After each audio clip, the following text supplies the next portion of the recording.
The wrong table. I arrived at the cafe 10 minutes early. My hands felt a little cold, even though it was warm inside. I kept looking at my phone. This was my first blind date in a long time, and I felt nervous. My friend Lena had set it up. "He's kind, funny, and handsome," she said. That did not help my nerves at all. She told me his name was Daniel. She said he would wear a dark blue jacket. I looked around and saw a man sitting alone in a corner with a blue jacket on the chair next to him. He was reading a menu and smiling to himself. I took a deep breath and walked over. "Hi, are you Daniel?" I asked. He looked up, surprised for just a second. Then he smiled warmly. I stared at his dimples and straight white teeth. He was so handsome. "Yes, nice to meet you, Emma," he said, with a smooth British accent. My heart fluttered as he stood up politely, walking around the small table to pull out my chair. I blushed at this kind gesture. I sat down as he returned to his chair. I noticed his eyes were kind and bright.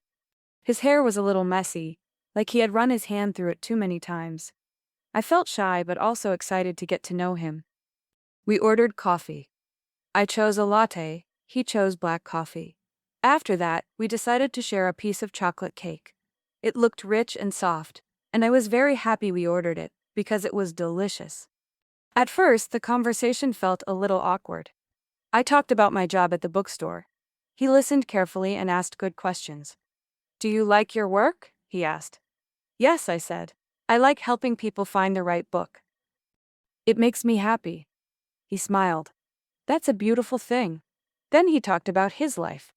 He did not say much about his job. He only said that he traveled often and had many responsibilities. I thought that was interesting, but also a little mysterious. As we talked, time passed quickly. I forgot to feel nervous. He told me about all the funny ways the United States is different than his home country, Monaco. We laughed about how he tried to order a biscuit and was confused when he got a buttery bread roll instead of what we call a cookie. His laugh was so genuine and warm. "You're very easy to talk to," I said without thinking. He looked at me in a soft, quiet way. "So are you," he said. I could feel myself blushing. We talked about favorite books, favorite foods, and places we wanted to travel.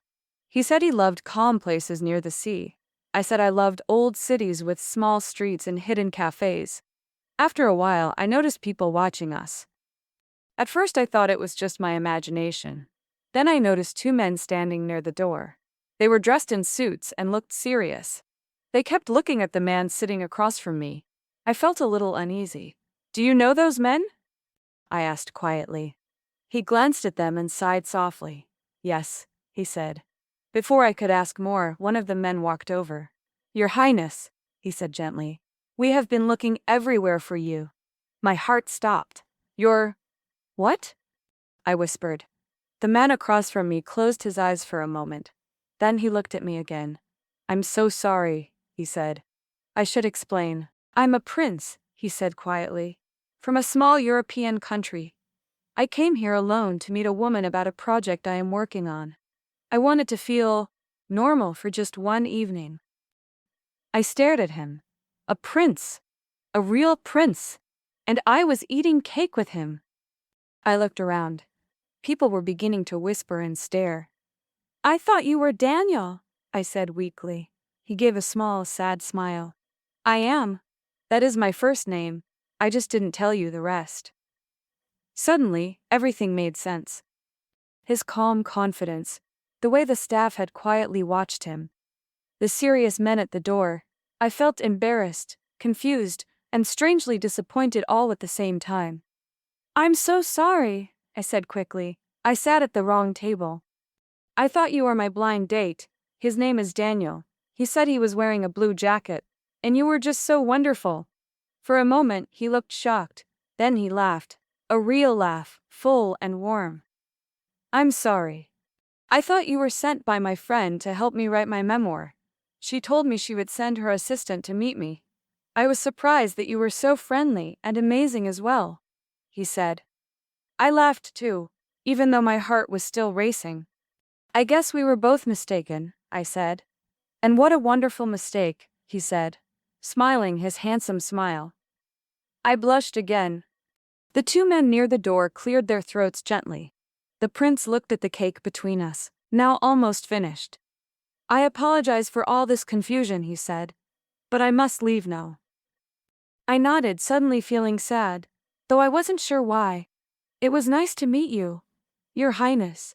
Please, he said, just Daniel. He stood up. The cafe became very quiet.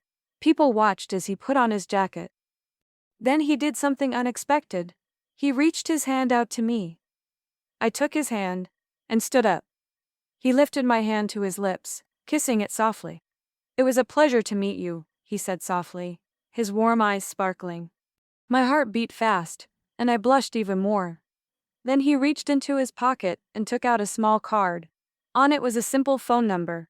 If you ever want to talk again, he said softly, I would be very happy to hear from you. My heart jumped. Before I could answer, my phone buzzed. A message from Lena appeared.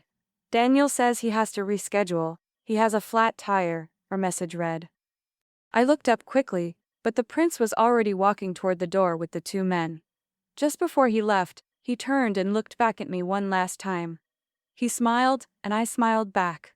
Then they left. I sat back down. I sat there in silence, my coffee cold, my cake gone, my heart full of questions. I had gone to the wrong table, but I wasn't sure anymore that it was a mistake.